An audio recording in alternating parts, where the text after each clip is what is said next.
E aí, pessoal, tudo bem?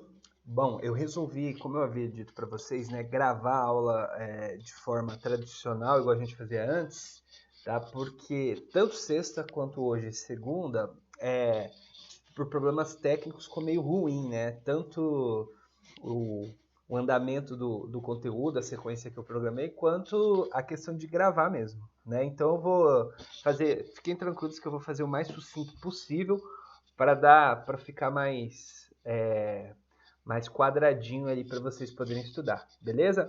Esse assunto aí não tem muita dificuldade, é caracterização dos tipos de extrativismo. A gente vai relacionar esse assunto com outros já estudados, como geologia, né? E formação do território brasileiro. Formação do território brasileiro vocês estudaram com o Heron no começo do ano, né? E geologia comigo também no começo do ano, beleza? Então vamos relacionar esses temas aqui que vai ser importante, tá? Repito, o objetivo aqui é gravar de forma mais breve possível o que a gente discutiu nas aulas, para quem perdeu, beleza? Então, se o vídeo ficar um pouco mais curto, foi por isso, tá? É que não deu certo gravar o ao vivo por problemas técnicos, enfim. Então, vamos lá. Galerinha, então, a gente estudou basicamente, né, o processo histórico de extrativismo no Brasil, destacando primeiro os processos extrativistas da floresta, né? E aí a gente tem o pau-brasil, que foi um ciclo curto. Alguns nem falam que foi ciclo econômico, que foi o quê? 30 anos de pau-brasil, né? Enfim, né? E depois, logo, já veio as produções de cana no Brasil, que duraram 2 séculos, né? Que a gente chama de ciclos da cana, século XVI e XVII, tá? E durante o século XVII, a gente teve forte penetração no interior do Brasil em busca das drogas do sertão, que vai ocupar regiões aí da floresta amazônica, por exemplo, né? Guaraná, castanha, essas paradas todas aí vão ser utilizadas nesse período aí dessa penetração, exploração das drogas do sertão.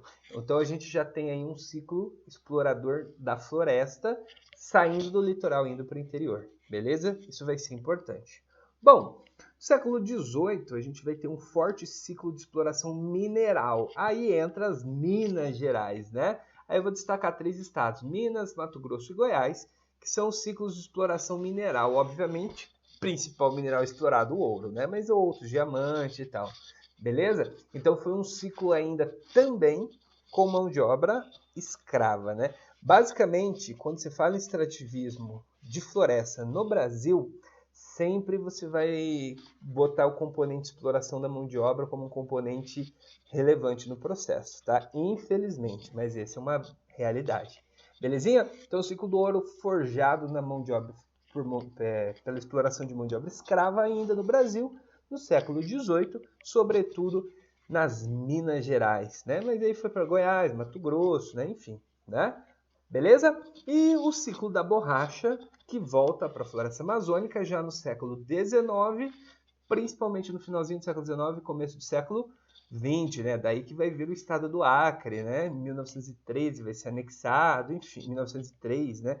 Então você vai ter ali nessa transição de séculos o ciclo da borracha, que vai ser esgotado também. Só que o ciclo da borracha, tá? A gente não tinha mais necessariamente o período escravocrata no Brasil. Porém, não significa que a gente não teve exploração de mão de obra negra, tá? Desse processo. Foi bastante. Belezinha, galera? Tranquilo, eu ia falar perguntas, né? Mas, bom, eu não vou ouvi-las, eu acho. Não sei, vai que eu ouça, né? Enfim. Bom, aí a gente tem que lembrar aqui, deixa eu tirar minha cara da frente, dos processos da estrutura geológica brasileira e os processos de mineração. Bom, esse mapinha aqui ele é bem interessante, que ele mostra o que a gente tem aqui. São as estruturas geológicas, tá? Cristalinas, né? Os escudos cristalinos, né? Xingu, Guiana Meridional, né? Aqui o Borborema, São Francisco e Tocantins, beleza? E é justamente nesses escudos aqui, Guiana Meridional aqui e do Xingu para cá, né? Nessa região aqui mais ou menos, é que a gente vai ter a grande exploração mineral brasileira atual, né?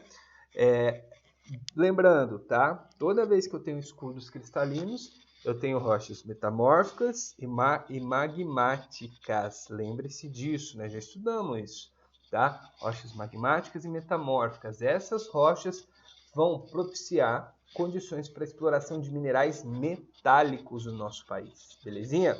Tá ferro, bauxita, que é a base do alumínio, a próprio ouro, tá manganês, né? Enfim, e aí vai, são vários, beleza? Então é importante, falou exploração de mineral metálico, você vai lembrar de escudos cristalinos, tá?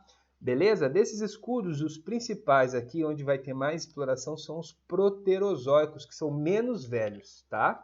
Certo? Lembrando que toda exploração mineral ela é passível de muito impacto ambiental. Não tem como você tirar o que está embaixo sem desmatar o que está em cima, né? Tem uma questão física aí que complica. Por isso que se questiona muito o quê? A exploração mineral em si, né? Até que ponto vale e o quanto a gente precisa explorar, né? Será que precisa aumentar as áreas de exploração ou será que precisa reciclar mais, reaproveitar mais o que já foi explorado, né?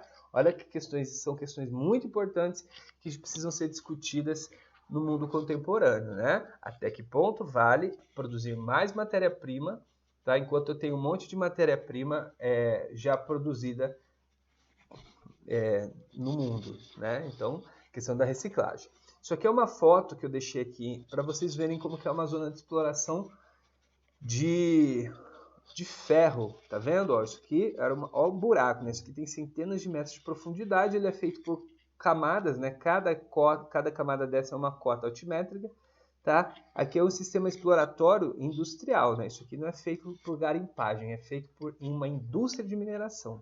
A garimpagem é aquela galera que vai lá, quase que na mão ou com materiais rudimentares, explorar o ouro, por exemplo, que geralmente a gente associa a ouro, né?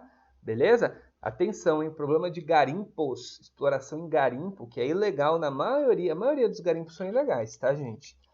A maioria, tá? E essa garimpagem está expandindo no norte do Mato Grosso, sul do Pará, lá na região amazônica, né? É um assunto de atualidade muito importante. A expansão dos garimpos ilegais na floresta amazônica. Por quê? Aí vai envolver terras indígenas, eles invadem, né? Muitas vezes eles corrompem alguns líderes, tá? Para pressionar o resto da tribo a aceitar aquilo, tá?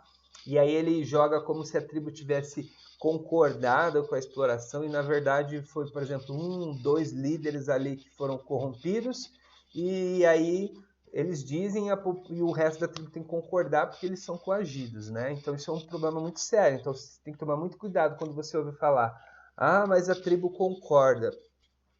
Bom, não é bem assim, tá? Nem sempre concorda. A mesma coisa você falar que a população no morro concorda com o tráfico de drogas. Não, né? Mas ninguém vai falar lá publicamente na televisão que não concorda, né? Uma questão de bom senso. Beleza?